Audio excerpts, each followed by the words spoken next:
that space, right? That world, because it is such a niche space, right?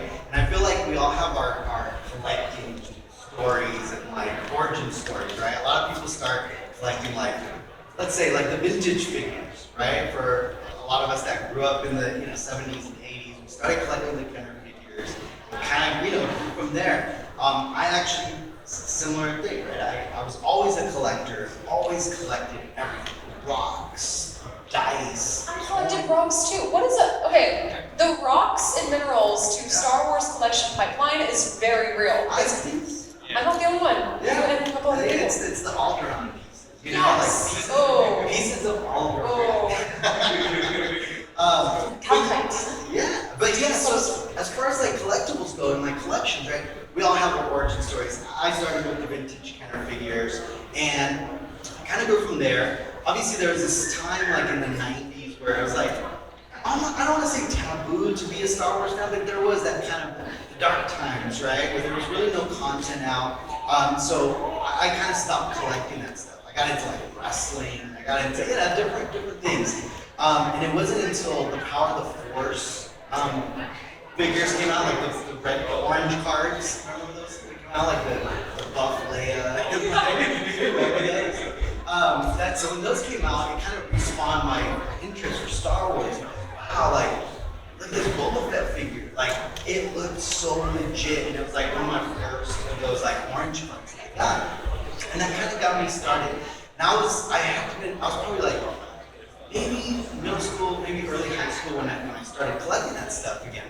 And again, my collector brain immediately just started getting into it. I gotta collect all of them, and I need every single thing. And then and this is a funny story. It was probably my senior year in high school, maybe junior year. I walk into a movie theater, and I think I'm gonna go watch like American Pie or something that came out around that time. And I kid you not, I like look over and I see the episode 1 poster, the one with the shadow. And I'm like, what? And I like get closer and I'm like, that's Darth Vader. I was like, what the heck? And I like look and it says like episode 1. I was like, there's a new Star Wars movie? Like, what? And I immediately went to the manager. I was like, how can I get that poster? I need that poster. And he's like, no, we only give them to employees. I was like, where do I apply? So my first job was at a movie theater. And I got the job, and yeah, I got it just to get that poster. But the cool thing, it gave me access to like the prequels as they were coming out. Like I got to see them early because I was at a movie theater. So once I had money to start buying collectibles, of course, I'm sure like a lot of us, right? We stopped budgeting and we're just like dropping all our money on these collectibles. And I was just collecting the figures, right? And it wasn't until around 2002, I learned about a company called Master Replicas. You guys, know Master Replicas. They would make life-size Star Wars replicas, and they had the license from Lucasfilm to go into the Lucasfilm archives and either like scan the original props or study them, take pictures of them. And Master Replicas was like an eye-opening brand for me, right? Because I said, wait a second, you mean I can own a lightsaber? You could own a helmet like that's like life-size? Because I remember growing up like the Dom Posts and the Rubies. There were helmets, but they were kind of like a little cheesy, right? And that just like blew my mind. And they were still a couple $100, so I still couldn't really afford it. And it was in 2005. I started dating my now wife, and for Christmas that year, she got me a Master Replica's Stormtrooper helmet. And that just like blew the lid out, from collecting, because immediately after, so it's her fault. So this, as much as she complains about this, right, it is her fault. So she can't really complain about this, right? So that's where this came about. So immediately I went crazy. I went overboard, right? Just like a lot of us as collectors. And I immediately just said, I need to own everything they've ever made, right? And you do. Right? And then, so I started going back, and so 2005, was kind of still the like golden era of like master replicas. They're still pumping out a bunch of stuff. They had taken over a license from a company called Icons. And Icons had come out with some cool stuff. They had Obi-Wan Saber, they had Luke Saber, they had Darth Vader Saber, they had the TIE Fighter, the X-Wing. So they had come out with a few replicas, right? And yeah, don't mind me. Look over here. Me talking over there. And they had taken over the license, and it was like prime prequel, right? So they were pumping out all of the helmets, all of the lightsabers. So I was fortunate enough to get into the collecting world during that time where you could still get them for, even though they were expensive then, for a couple $100s. And then they went out of business, and EFX Collectibles took over the license. So immediately, because it was a new company, I immediately started pre-ordering the lightsabers from EFX. The first one I pre-ordered was the Reveal lightsaber. I don't know if you guys have seen that one. It's the Return of the Jedi Reveal. I'll probably show it right now after this commercial break from our sponsor. I'm just kidding. Sponsor, USA Auto. I know, right?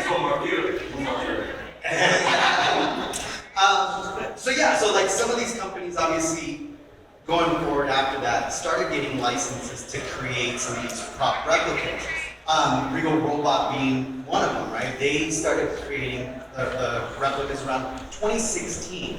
So again, as a collector, starting out, with a new company, seeing as they're coming out, of course, I started pre-ordering everything because I knew from the Master Replicas days, if you didn't get it right when they came out, the aftermarket would just kill you, right? As you guys know, I'm sure, especially if you're trying to get like Master Replicas these days, right? A lightsaber that I bought for $200, it's like $2,000, right? Especially with the different editions.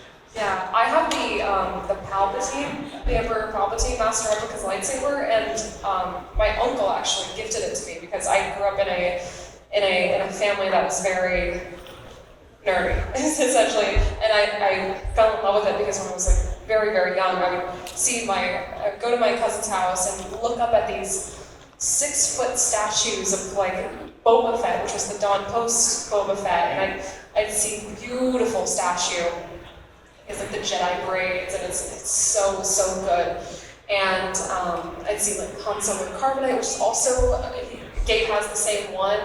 I'd be like young, just like looking at these things. And of course, I grew up actually on the originals. Funny enough, I was born in 2001, but I never saw the prequels until later in my life because I was just like I was so in love with the originals that I didn't feel a want to. And then I sat down one day, like.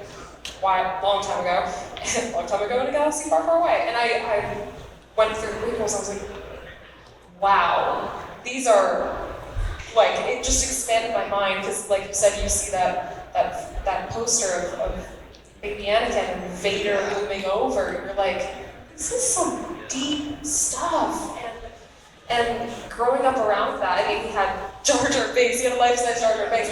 A lot of his stuff focused on life-size collecting, and that's what I want. That's my goal when it comes to collecting. And actually, that's another way Carly and I connected because one day she posted. Actually, I think you were visiting home, and like you posted a picture or video of the Han Solo Carbonite, and I was like, is that the Elusive Concepts one? Yeah. And you're like, yeah, and then then you started like talking about it, and I was like, okay, like you actually know about these things. I'm like, okay, yeah. And that's the great thing, and again, probably not connected with that because she's really knowledgeable, especially about like all the behind the scenes stuff, which you have to know when you start to collect this stuff, right? Because a lot of it has lineage to the props and lineage to the creators, right? Especially like the Regal Robot stuff that's coming out. They're working with these ILMers that, famed ILMers, and they're creating these sketches and all that stuff. And that's really what's been drawing me to Regal Robot as far as, a collection. Because again, they're focusing on the behind the scenes ILMs. It's like the replica maquettes. Yeah. The originals. Yeah, they have like, they even have like the Fortuna, the original, it's like ink, right? It's crazy. Stuff. And they're getting into the prequel stuff. They released the Jar Jar Binks one, and then now they're gonna do a Clone Wars stormtrooper, right? Like the clone trooper. The maquette that they use to like, okay, that's how it looks. So, so yeah, like as far as like the collectibles, right? There's definitely different categories, right? When you start looking into like, okay, what am I gonna collect, right? Because that's the other thing you have to really focus on. The hard part about high-end collecting is that you can't collect it all. Like as much as you want to. I'm fortunate enough that I started with the master replicas and they're affordable. I wouldn't be able to buy them now. Like forget it. I wouldn't be able to have the same amount as I had. So I'm lucky that now I can focus on other stuff. But you really do have to kind of choose your poison when it comes to high-end collectibles, right? You know, if you want to do the lightsabers, yeah, focus on the lightsabers. Really, you know, kind of stick to that. The helmets are a totally different other beast, especially if you're talking about the licensed ones, right? Which 98% of my collection is licensed replicas from Lucasfilm. And that was a choice I made early on because of master replicas and that introduction. And I know later down the line, once you know, 3D printing became a little more accessible, during the shutdown, a lot of artists came about and they started making props at home. You know, a lot of people would, I remember getting comments on my videos and they're like, why would you ever pay $1,000 for this? My buddy could make that for me for $100, you know, 3D printed. Sure, and it probably looked better than the one that I got, but for me it's the connection, right? I want that connection to the archives. I want the connection to Lucasfilm, to the films, right? And that's really what I'm passionate about as far as collecting. And it's kept me in check. Because if I was collecting unlicensed stuff, it would have gotten out of control and that room would have been filled like in the first year. It's already filled, right? So if you guys that follow me, I'm building a much larger room now. There's gonna be a whole section specifically for the robot stuff. So it's gonna be cool.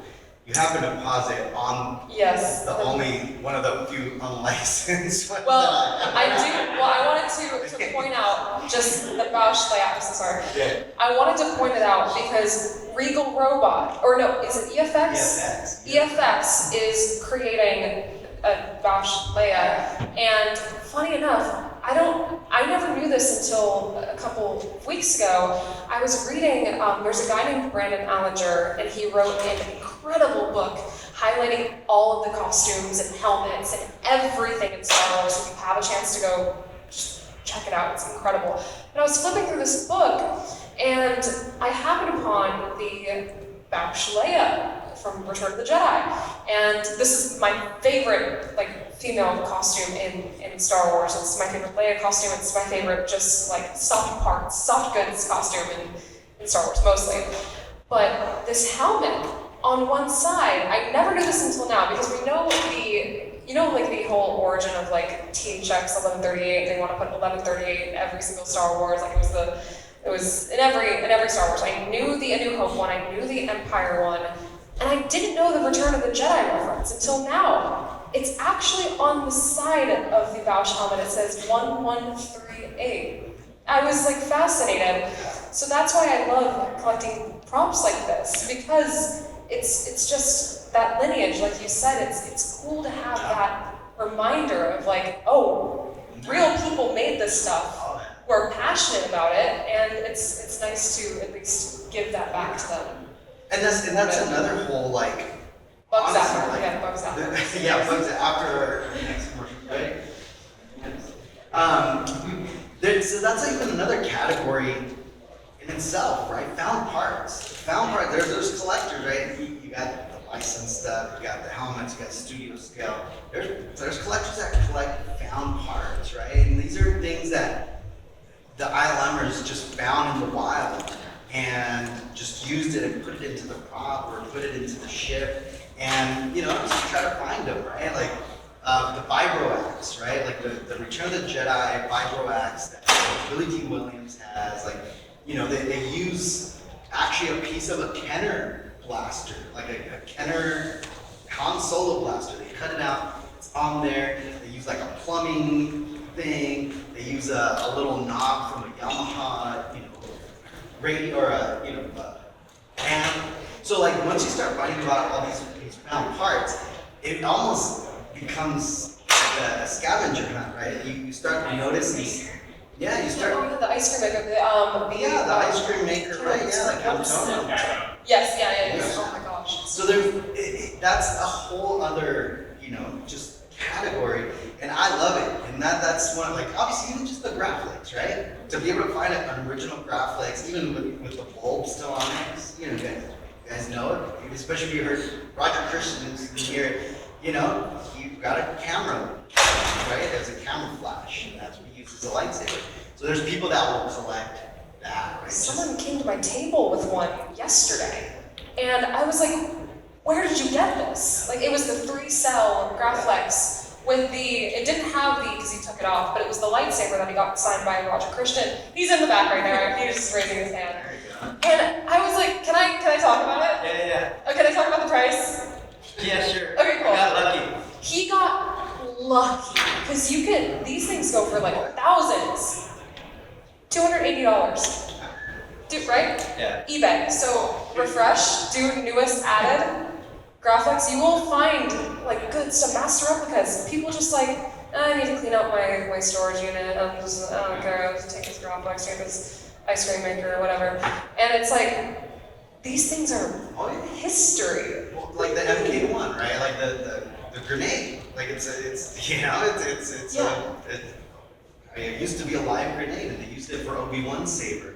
I mean, just to find those in the wild, right? Like a decommissioned one, and people hoarded them too. That's the bad part, is that, right? In the 90s, early 2000s, people realized that there was a market for them, and they started hoarding the Graflex. They started hoarding the MK1s. They started hoarding like the pieces, like for example, like the flash, the emitter, like for the Obi-Wan saber, comes from like the Rolls-Royce airplane, which is the same engine that they took out IG-88's head, right? And there's a lot of parts that come from there that are impossible to find. Well, not impossible, but because people hoarded them in the 90s, now they're like, oh, it's $5,000 for this one piece. So again, when we talk about high-end collectibles, even vintage figures, right? Obviously, vintage figures are definitely high-end collectibles now.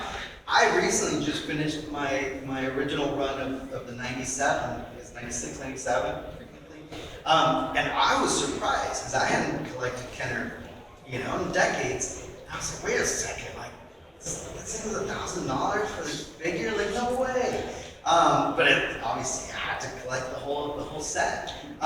So there's definitely different categories, and one of those categories, and I always feel like it's like figures, and you get into like Hot Toys, and then from Hot Toys you get into like statues, like the premium format statues and the bigger 1/3 statues, and then from that you get into the prop replicas. It's the gateway drug. It is the gateway drug, and then from prop replicas, it opens up to screen use pieces or production pieces, right? Which we all know in the Star Wars world. I mean, all of a sudden you're paying. I'm not. Somebody's paying $3 million for, Darth Vader's lightsaber. You got to see it. Yeah, I'll talk about that later, but I want to hear about this. So yeah, so screen use, that's a whole different world. And I started getting into it about 2016. And again, not even necessarily with Star Wars, because again, Star Wars is it was out of most people's price points, because you gotta remember, after the filming of episode 4, right, A New Hope, they threw away a lot of stuff or returned it back to the companies that they were renting. In fact, right, we were talking about that in your channel, like Lauren was, With Lauren, you say people just tossed it. If it was bigger, people were like, how big do you make the bigatures? Like Mustafar, huge. And he says, big enough to fit inside of a dumpster. To throw it away. But people back in the day, in the early days of ILM, they would take pieces of the Death Star and just chuck it in the trash. And one day, a gentleman, I'm like blanking on his name right now, but he worked at ILM, Industrial Light and Magic, back at that time. And he just took it out of the trash, put it in a storage unit, and he's like, oh, I'll remember this later. Flash forward to last year, I was at the Van Nuys location where Industrial Light and Magic was founded, and he just pulls up, holding this like piece of cardboard with a bunch of like gray blocks on it, and throws it on the table. He's like, yeah, this is cool. It's like a piece of the Death Star. And I'm like, what are you talking about? It's the Death Star panels, and these were just things that they did not care about, and now they're like gold, worth more than that, priceless. They threw away the original Death Star, Yeah. right? That's a famous story. Gus Lopez now owns that. They threw away the Death Star. Literally, just dumpster, boom, gone. And, you know, somebody found it, picked it up from the trash can, and they had like a bar, and they used it as an ashtray in a bar for like years, not realizing that it was like the original Death Star. And then it turned into like an antique store kind of thing, and it was just out in the elements. It was just like out there. And until a Star Wars fan drove by and was like, wait a second, and he screen matched it and went like, and this is back before the internet, so like, you know, he had to like go find old pictures and books and stuff. But he ended up screen matching it, and they wouldn't sell it to him. It wasn't until later they went out of business, and then he went back and bought it, and then he tried to sell it back to Lucasfilm. And Lucasfilm's like, we're not buying it. Stop back, get out of here. So then it got into private collectors' hands, and yeah, right now it's in Gus Lopez's collection, which they're opening up the Saga Museum with Steve Sansweet, Ratchet Obi-Wan. So they're hopefully we can get some of those pieces out in the public so people can see them. But anyways, with screen use pieces, because only in episode 4 were they kind of throwing them out, right? Those are the ones that you can find them here and there, right? Like still popping up.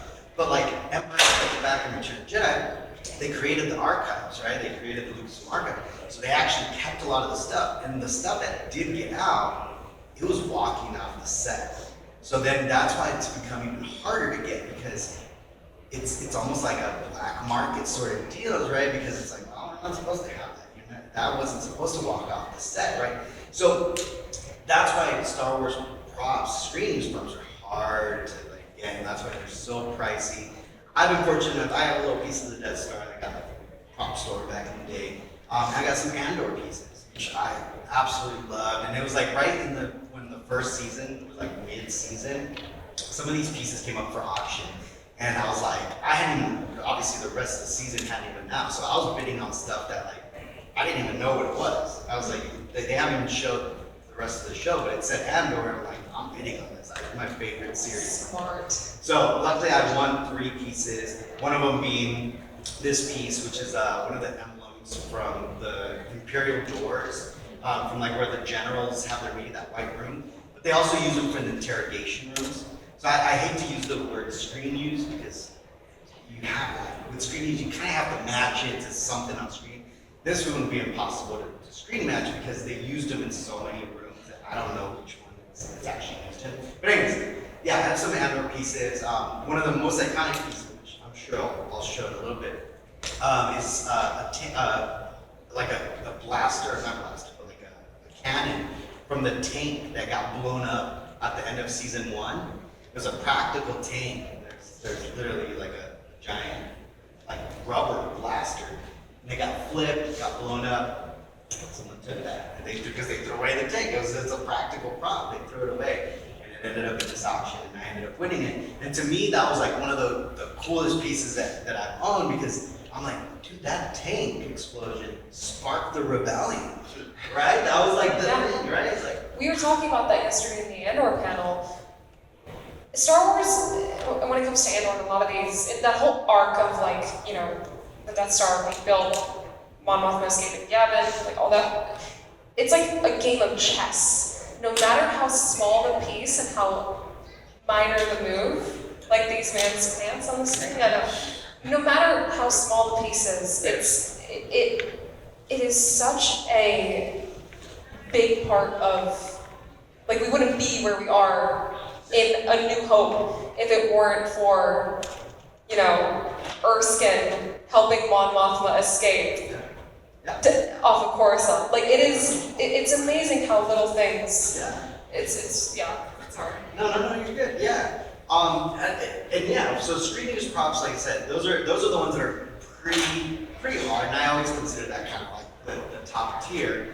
But another high-end collectibles, category are autographs, right? A lot of you guys that collect autographs will know. This one, I didn't know you had this. so this one actually, I became an autograph collector by accident. I just kind of like fell into it because of Regal Robot.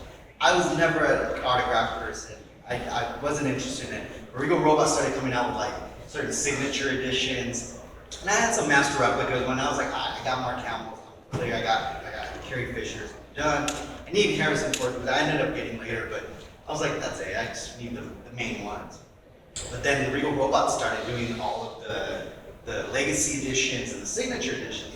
This one was one of the kind of first where they got a lot of the artists. So they ended up doing a hollow chess, very limited, only 77 pieces of the signature edition. And they actually digitally scanned each one of the hollow chess, and it came with the 2 missing ones. Which is kind of cool that they added those, because the 2 missing ones, when you watch A New Hope, you don't see, I think his name's Scrimp. Sean, do you remember? You own that. I think it's Scrimp and I forgot the other. It's a little green guy and like this little like weird shrimp looking guy, right? And it's like a little bull. No, it's like a little green guy. He's out there. But anyways, in the original ones, you don't see him. They actually got cut out. So when they went back and were doing Force Awakens, right? And they wanted to recreate that scene. You remember when Finn accidentally touches it? Yeah, and it's like, and it pops up, right? This is one of the funnest things, because what they ended up doing is that, in Finn's, when he turns it on, kind of it's the same thing. He's finishing, you're watching the finishing move when Chewie gets mad. He's like, right? And he it slams it and it actually glitches. And they revisit that one, I think in Solo. So they show the chess set again, and they added the 2 missing ones in Solo. But I think that's when Chewie hits it or something, he breaks it, so those 2 disappear. So that's why those 2 are not in New Hope. Yeah. Oh my god. And so it's a cool story, and they added those 2. And of course they got John Byrne, Phil Tippett, and Dennis Muren. Dennis Muren doesn't sign too often, especially officially licensed, stuff. So when I heard they were gonna do this one, I was like, man, I gotta have it. I gotta have it. And they actually did them as sets too, they did the dual sets, but then you couldn't get those 2 missing ones if you did it that way. So you had to buy the signature edition. Besides Sean, you guys have the signature edition. Yeah, that chess set is beautiful, and they're big, right? You would think they would fit in that chess set, but no, because they're stop motion. They shrunk them down. But yeah, so autographs are another huge category for collectibles. Obviously you guys are here right now. You get a chance. Roger Christensen's over there, Lauren Peterson's over there. Go get their autographs, because they're ILM legends. They definitely. Is another category that's kind of, So this is an actual used storyboard from Empire Strikes Back. And what's cool about this one is that it's actually the pencil ink, original drawing. So what they did is they took those and they made photocopies and gave them to the artist and all that. But this is one of the original ones. And in fact, the script is still glued on there. There's coffee stains. There's the pin marks where they actually were pinning it. That's good. This is on Cloud City. Yeah, and what's kind of cool about this scene is that if anyone owns the book Blueprints, there's the Blueprints book. In Blueprints, they actually have a scene right before this one and a scene right after. So it's missing my. Oh yeah. Yeah. So I'm so this one came from Pop Store. So yeah. Somebody had it out. Let's see. I have a couple of autographs because I don't collect them much. I have a few that mean a lot to me because it just has to be the right person and the right prop that I want to get it done by. I have one, it's my custom General Grievous. I don't know if any of you have seen the video, but I have a fully life-sized, from here up, General Grievous head. Yeah, and I got Matthew Wood to sign the base of it, and he said like gold lightsabers will be final addition to my collection, Matthew Wood 2025. And I just thought that was so cool because I'm like not only a fan of the character, but I look up to the person who created, like who voiced that character and you know, did that. And I have another one which means absolutely everything to me. Back in Christmas of 2020, end of 2023, my cousin comes up to me and she's like, "I'm your Secret Santa, I have something for you." I'm like, okay, and she hands it to me. This is my uncle's daughter, and my uncle with the crazy, insane collection. She hands me this box, and I'm like, okay, and I open it up, pull it out, and it's like a tin of art cards. And I look at the top, and it's signed by Ralph McQuarrie. Ralph's signature. Which is, and I was just stunned. I started like sobbing, quietly sobbing, and then later I violently sobbed. But it was just, he's another one that's just like, how? It's the lineage, it's the history, it's the importance of that. So having Dennis Murin and like Lauren Peterson, Roger Christian, and all these people sign these props that they, it's and autograph, and again, autographs, it's a great category. For me, I feel like it's hard to display, right? Yeah. But I wanted to point out even another category, right, of like high-end collectibles, which are crew gifts. There's people that just collect crew gifts, whether it's like the patches, the shirts, like, I mean, there's so much stuff. So back there, if you notice that little Chewbacca, that's one of the crew gifts from episode 3.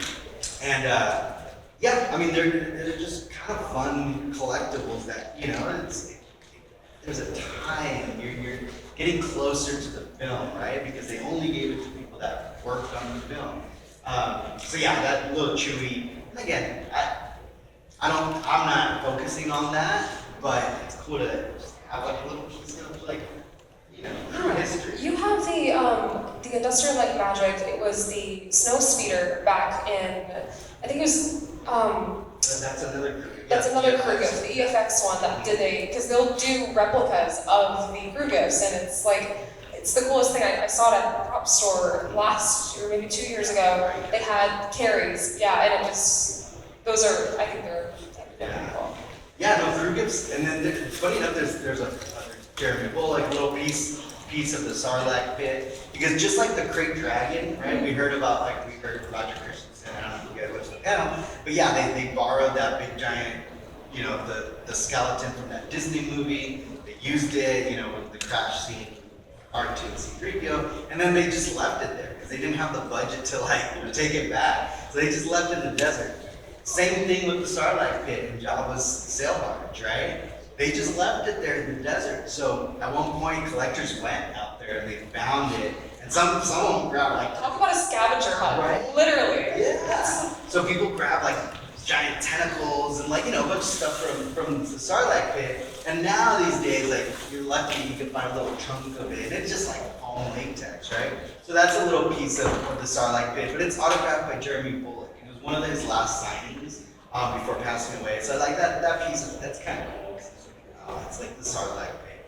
But again, it goes back to those, like, you know, there's so many different cool categories of collectibles that you know, you can find. But the crew gifts, if anyone owns the Master Replica Signature Edition AT-AT, there's a little crash speeder on the diorama. And that one actually confirmed that Master Replicas went and they asked for Carrie Fisher's, they asked Carrie Fisher if they could borrow her crew gift. And they made a mold out of it, and that's the crash speeder. So later down the line, EFX Collectibles gets the license for it. And they're replicating the speeder. They couldn't confirm if it was or wasn't Carrie's. I mean, yeah, it's still up in the air, but regardless, it's definitely from a crew gift. Oh yeah. Tell me about that. Tell me a little bit about that one. I know you briefly mentioned it whenever you were showing me all the things in this room, but yeah. So that's another huge category, right, for collectors, and that's like studio scale models, right? And the cool thing about studio scale models is that there's only a handful of real good studio scale modelers out there that kind of know what they're doing. They know what parts they use. They know kind of, they have the references. They have even molds like the original stuff. And again, that's also very niche, like tight community. This piece was made by Jason Eaton. He actually did, if you ever watched on Star Wars.com, what's it called, the books, the Old Republic show with Chris. Star Wars show? Not the Star Wars show, but the Republic one. Oh, the High Republic. The High Republic. Yeah, the High Remember Republic that show. base that they had? Like it's like a triangle with like it almost Yeah. looks like Bespin, but Yeah. it's like I didn't watch much of it because I haven't gotten into the High Republic so yet. But he made Oh, he that, made that. For Star Wars, like Cool. so yeah, and I mean obviously Jason's been a model maker for a long time and he's just like super knowledgeable. So yeah, this piece is that Yes. it's Studio scale models is a really, really cool side of collecting that I really would love to get into. I don't know if you guys have seen the sand crawler that's out there. Have any of you seen it? Got it. Incredible work. I don't know if you got to pick his brain about it. The guy who made it is there. He went and found every model kit that they used on the original special edition sandcrawler that Nora Peterson helped build and everybody in the island. And he took all these old model kits and literally rebuilt it using the same stuff. And they were like kits of like Ferrari model cars and crazy things. And That's why I paused it here because that's actually perfect because Yeah. so this is the raincore button that Luke throws the skull and it like hits it and it kills the raincore, right? Well, that's such a like weird background prop, right? Yeah. And not anyone would know that they actually used a model tank part to make that. So that middle part right there is actually from a model tank. So in order, like you could replicate it yourself because again, the model makers and the ILM, people just model. You would have to go on eBay to find it, or like find it somewhere. And that's the problem, though, Yeah. is because Star Wars fans know which models are used for what. So again, they hoard them, and they're like, oh, like there's this one, what is it, a Ferrari piece that they use for like the Bausch helmet, I think for like Slate One. There's a It's like a, is it like a, I think the Bausch helmet has like this, like a piece of like a Formula One. I'm trying to think think. a Ferrari. Is it the nose of the car? Is it the Yeah, it's like the front. Yeah, okay. But yeah, there's this one model that goes for like thousands of dollars because they know you just need this one Why part. do people do that? That's like one. If you have the kit, make the model. That's what I I'm know. saying. And people want it, and people that want it scratch built, like Yeah, it is, yeah. they want the original model because you could Yeah. 3D print it, you could find a casting. But of to it have easily. the original, it gives it heart, in Why my not? opinion. And then everyone always asks, what's my favorite piece in my collection? I, for some reason, I just skipped it, but let me see. I think I'll show it right now. My room looks a little bit different. Let me see. Let's go up. Come on. Oh, There it is. So a lot of people ask me what my favorite piece in my collection is, right? Like if my house was on fire and I was gonna pick one up, what would it be? That Raincore right there. So that's the Regal Robot Raincore replica. And Regal Robot went into the archives and digitally scanned the original puppet. But when they went into the archives and the puppet, it was all slumped over because it's like foam latex, so like it was already kind of crumpling out. And of course, there's a giant hole in the back because it's a puppet, right? Like it actually, worked as a puppet. So Regal Robot went and they digitally scanned it and they digitally kind of fixed its posture and then covered the back end. They made 83 of these. And yeah, this one's number 8 out of that. But the cool thing about that is that even the eyes, right? The eyes is something very key to the Raincore. And that's kind of what gives it like, when you see this Raincore, you see it and it's like, yeah, that's the Raincore. That's because they use these like BBs for the eyes and they're these like metal BBs. And that's what gives it this weird menacing look, that it's like metallic BB eyes. And Regal Robot replicated that for this one. And it's such a great piece. Not the little one, the little one's the maquette, also really cool, but the large one Just really quick, that piece right there, the one on the left, is a unique piece for all you Disney fans. So this guy, so there's 5 in existence of the Dagobah slug. There's 2 at Galaxy's Edge in Anaheim. There's 2 in Florida. And if you go into Oga's Cantina, they're actually in these canisters with like green ooze, and they're flipped upside down. And then there's the 5th one, which is here. This one in my collection. And yeah, you know, our buddy Jason, friends with he worked on these with Galaxy's Edge, and yeah, so I have that. I'm getting the Oscar, you know, nomination. Like They're playing a song. yeah, the playing the song. So I wanted to kind of just open it up. If anyone has any questions, we'll let that play in the background. Anyone has any questions or anything that you want to ask? Yeah. The what? The Grievous Buzz. That He Grievous wants Buzz. to have it. He wants to take it. You want to take it? And that's the one from Disney Parks. So that was exclusive to the Disney Parks. So it's empty. And that's what I like about it. Like as opposed to yours that has like the eyes and all that. Oh yeah. This one's just a shell. And I thought that was such Bones. a cool. Yeah, it's like this armor that's like if you would have died. You know what? Okay, but you know what they? Sorry to interrupt, but you know what they have to make? You know when Grievous gets burned by Obi-Wan Kenobi, and I haven't seen a burned like on fire Grievous by Hot Toys. Have you guys seen any?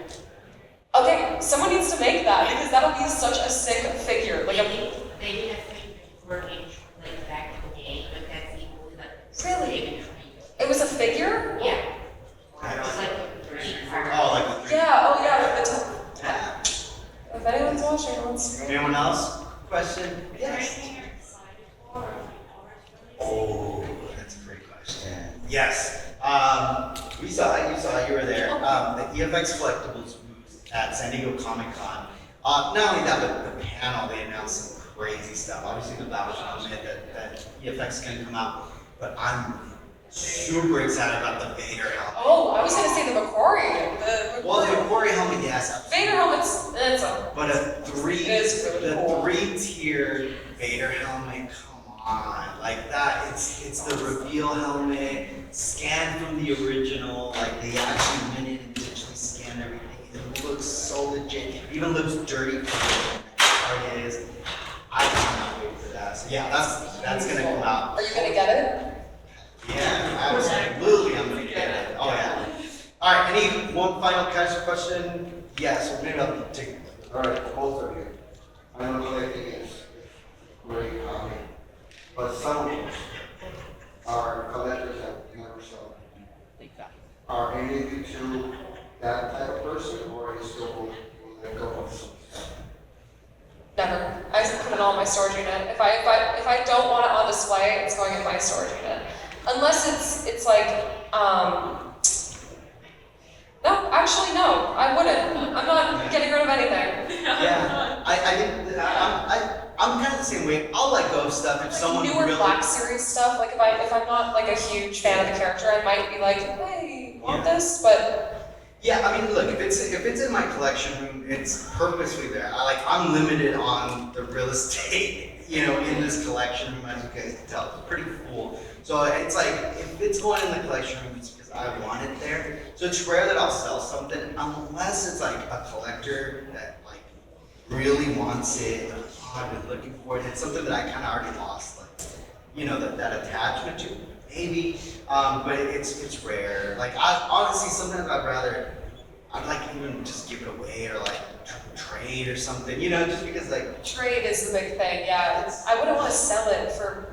it's It's not hard. Yeah, money, because especially like yeah. the master replicas, like me knowing that I paid $300 for that lights, and I have a whole panel on how I got some of these. I've gotten into some like creepy like, you know, Silence of the Lambs, put the lotion on its type of situations to buy some of these. Where like I walk into a house and like, oh, they're upstairs in this closet, and I'm like, all right, and I'm going up there. So, Buying the Galaxy's Edge Oga's Cantina slug. oh, yeah, I have some stories on how I obtained some of this stuff, but yeah, no, I don't think it's rare that I sell something. Like I said, unless it's another collector, you know. All right, final question. Without like going into like how much you make, what's your best advice or strategy for like paying for collectibles like this or like financing? Yeah, no, absolutely, man. There's been times in my life where I'm like literally that song, like, well, I got $3,000 and I got that, right? I've gotten into that situation where I don't realize it, right? I'm on stuff and then all of a sudden I'm like, oh, shit, that's a lot of money. Like, I hope my wife doesn't see this. Like, there's definitely been times where I've gotten into that. I would say niche it down, like I told, like early on, like niche it down to something, right? Even if you're collecting like the lightsabers, maybe don't collect all of them. Maybe only do A New Hope, or like the original trilogy, or maybe the prequels. Just stick to just one category. Like even the helmets. If you notice, I don't know if you guys have noticed, most of them are just Imperial helmets. And so early on, I knew myself. I was like, I'm not gonna collect like the Rebel helmet, like Imperial helmets, period. Then I got into like Mandalorian helmets. But that's what I was niching. Yeah, I usually just buy it and hope for the best. I'm like, money is temporary. And then I'm like, oh, how do I pay up this month? Yeah, I have this giant Darth Maul or something. But I would say, like I said before, eBay. Like going on eBay, click like newest added and just refresh and search what you really want. And you can find some gems on there. And even Facebook Marketplace too. Facebook Marketplace has a lot of, like, you can find some good stuff on there. Yeah. If you guys want some, I got 20 years of strategies on Yeah, Gabe will get you. Just shoot me a message. I'll give you some tips on how to find stuff. But hey, don't do this.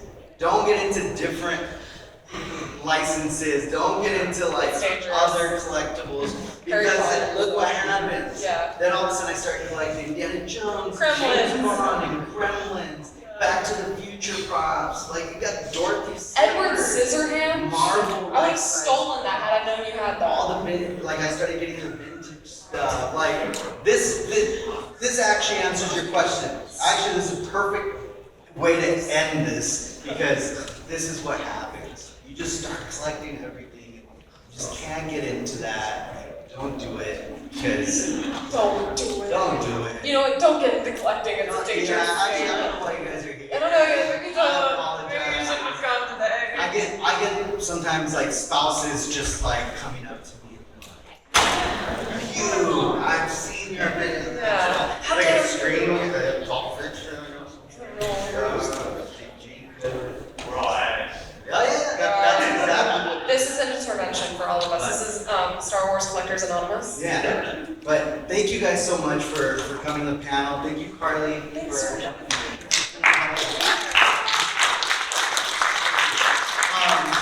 Shout out to Gabe. Thank you, Gabe, for being such a great host today. Another round of applause for Gabe.